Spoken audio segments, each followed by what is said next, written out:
नमस्कार, दीप्स किचन मराठीमध्ये मी दीपाली आपलं मनापासून स्वागत करते। चला तर मग आजच्या आपल्या रेसिपीला सुरुवात करूया। आज मी तुम्हाला झणझणीत कोळंबीचा रस्सा कसा करायचा ते दाखवणार आहे। तर त्यासाठी आपल्याला काय साहित्य लागणार आहे ते आपण पाहूया।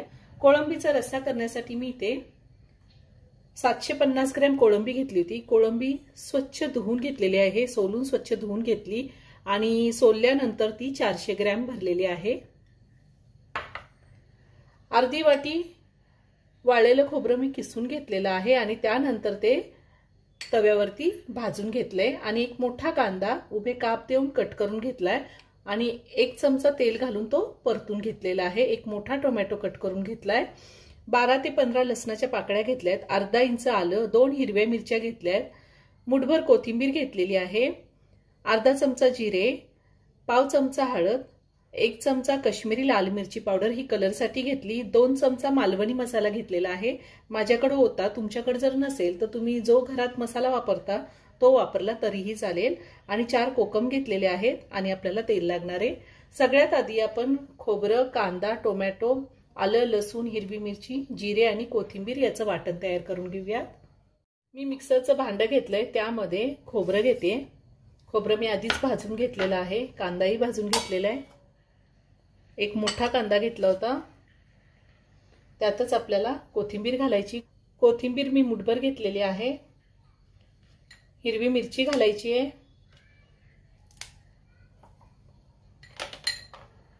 लसूण, आलं घालायचंय आणि जिरे। आता हे मी मिक्सरला बारीक करून घेणार आहे, थोडं पाणी घालणार आहे। त्यात थोडं पाणी घालून मी हे वाटण मिक्सरला फिरवून घेतले, त्यातच टोमॅटो घालते आणि पुन्हा एकदा फिरवून घेणार आहे। आपलं वाटण तयार करून झालेलं आहे। आता आपण कोळंबीचा रस्सा तयार करून घेऊया। गॅसवर कढई ठेवली, त्यामध्ये तेल घालते, मोठे 2 चमचे तेल घातले। तेलामध्ये हळद घालूया, काश्मीरी लाल मिरची पावडर, मालवणी मसाला। आता हे चांगलं परतून घेऊया। तेलामध्ये पावडर मसाले घातल्यामुळे खूप छान तर्री येते भाजीला। आता हा जो वाटून घेतलेला मसाला आहे तो आपण घालूया आणि छान तेल सुटेपर्यंत हा मसाला आपल्याला परतून घ्यायचा आहे। मी ह्या आधी सुद्धा खूप साऱ्या व्हेज नॉनव्हेज रेसिपी अपलोड केलेल्या आहेत, त्याची लिंक मी डिस्क्रिप्शन बॉक्समध्ये दिली आहे, तुम्ही पाहू शकता। मसाला छान परतून झालाय, छान तेल सुटलेलं आहे। आता आपल्याला ह्या मसाल्यामध्ये कोळंबी घालायची आहे आणि मसाल्यासोबत मी कोळंबी परतून घेणार आहे। साधारण 2 मिनिटं मी कोळंबी मसाल्यासोबत परतून घेणार आहे। 2 मिनिटं मी कोळंबी मसाल्यासोबत व्यवस्थित परतून घेतलेली आहे। आता आपल्याला कोळंबीमध्ये पाणी घालायचंय। मी पाणी गरम करून घेतलेलं आहे, थंड पाणी नाही घालायचं। मी मसाल्यामध्ये पाणी घातलेलं आहे। आता पुन्हा सगळं व्यवस्थित मिक्स करून घेऊया।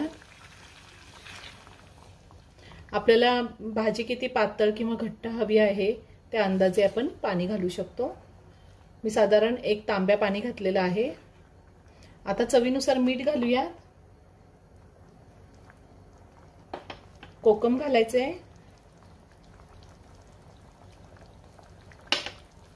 पुन्हा सगळं व्यवस्थित मिक्स करून घेते आणि साधारण 15 ते 20 मिनिटं ही भाजी मी गॅसची फ्लेम लो ठेवून शिजवून घेणार आहे।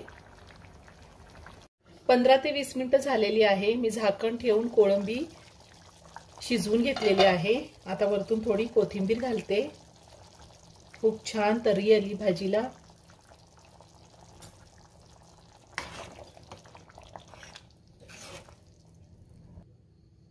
आता कोळंबी मी एका बाउलमध्ये काढून घेते, खूप छान झाली, मस्त झाली एकदम। तयार झाला झणझणीत असा कोळंबीचा रस्सा।